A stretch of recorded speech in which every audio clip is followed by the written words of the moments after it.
मनपा मुलांची सुंदराबाई डागा शाळेमध्ये शाळेच्या पहिल्याच दिवशी विद्यार्थ्यांना शैक्षणिक साहित्याचे वाटप करण्यात आले।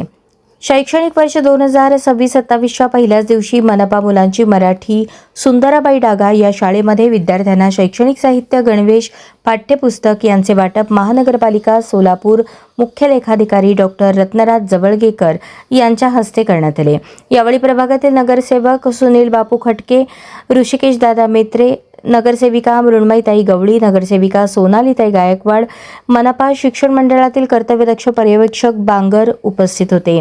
यावेळी पहिली प्रवेशपात्र विद्यार्थ्यांचे औक्षण पुष्पगुच्छ देऊन स्वागत करण्यात आले। तसेच शाळेमध्ये लहान मुलांच्या मनोरंजनासाठी आणलेल्या इलेक्ट्रिक गाडीचा आनंद मुलांनी लुटला। डॉक्टर जवळगेकर यांनी प्रवेशपात्र मुलांना या गाड्यांमधून फिरवले। सर्व विद्यार्थी आणि शिक्षकांना त्यांनी मार्गदर्शन केले।